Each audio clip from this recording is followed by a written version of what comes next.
प्रार्थना ने तोड़ी अपनी चुप्पी। यहाँ पर घर वालों को और पराग कोठारी को दिखाएगी अपने बॉडी पे पड़े हुए निशान। यहीं पे उड़ेंगे पराग कोठारी के होश। सीरियल अनुपमा के आने वाले ट्रैक में यह दिखाया जाएगा कि कैसे गौतम प्रार्थना के साथ बुरी बातें करता हुआ और बुरी तरीके से मारता हुआ नजर आने वाला है। गौतम प्रार्थना को यह कहते हुए नजर आएगा कि इसके मुंह में जुबान नहीं है।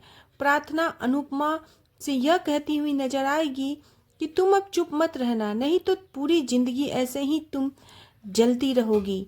आने वाले एपिसोड में कहानी में जबरदस्त मोड़ आने वाला है। अनुपमा प्रार्थना को समझाएगी और कहेगी, बेटा, एक लड़की के लिए शादी तोड़ना आसान नहीं होता, लेकिन जब तुम्हारे बच्चे होंगे इस आदमी का उन पर क्या असर पड़ेगा, उनकी परवरिश कैसी होगी।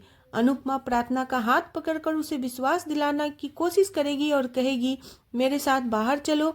अगले ट्रैक में गौतम को घसीटते हुए अनुपमा बाहर लाएगी और कोठारी अनुपमा पे चिल्लाते हुए नजर आएगा। अनुपमा साफ साफ कहेगी, जहाँ नारी के सम्मान की बात आती है वहां मैं चुप नहीं रह सकती।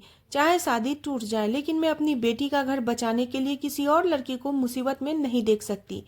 प्रार्थना को गौतम के झूठ का सामना करना पड़ेगा। वहीं पर पराग कोठारी बोलेगा, अगर अनुपमा जी आपकी बात झूठी हुई तो मैं आपको कभी माफ नहीं करूंगा।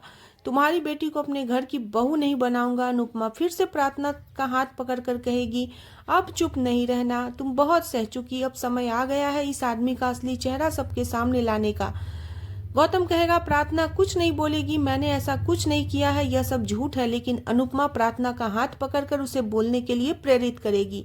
फिर प्रार्थना जोर जोर से रोने लगेगी और कहेगी, प्लीज, मुझे पता है आप सब लोग मेरे साथ हैं, लेकिन सच यह है कि गौतम पति कहलाने के लायक भी नहीं है। हम सिर्फ दुनिया के सामने खुश दिखते हैं, लेकिन अंदर कपड़े में मैं घुट घुट कर जी रही हूँ। मुझे नहीं पता है कि आप मेरी बात पर यकीन करेंगे या नहीं, लेकिन मैंने कुछ बोला तो गौतम ने मुझे धमकी दी थी, अगर मैंने किसी के सामने मुंह खोला तो वो मेरे पापा का बिजनेस तबाह कर देंगे। अब यह ट्रैक में पराग अपने आप को समझा नहीं पाएगा और कहेगा, प्रार्थना तुम क्या कह रही हो, मुझे कुछ समझ में नहीं आ रहा है। गौतम फिर कहेगा, यह सब अनुपमा की बात में आने पर ऐसा बोल रही है। गौतम पूरी चालाकी से सारे इल्जाम अनुपमा पर डालने की कोशिश करेगा। फिर प्रार्थना जोर से चिल्लाते हुए कहेगी, गौतम बहुत हो चुका, आपकी बकवास मैं अब एक शब्द नहीं सुनूंगी। पापा, आपको सच जानना है ना, तो ठीक है, अनुपमा जी ने मुझे हिम्मत दी है और मैं सबके सामने लाऊंगी। आखिरकार प्रार्थना अपनी चुन्नी नीचे करके अपने शरीर के निशान सबको दिखाएगी और कहेगी, सोचते थे ना मैं हमेशा ढके हुए कपड़े क्यों पहनती हूँ, लेकिन सच ये है कि वो कपड़े सिर्फ मेरे शरीर के निशान छुपाने के लिए थे। आने वाले ट्रैक में प्रार्थना का रो रो कर बुरा हाल होगा। वह कहेगी, शादी के एक दिन बाद भी ऐसा नहीं था जो मुझे गालियां नहीं दी गई, मैं इस शादी में घुट घुट कर जी रही हूँ।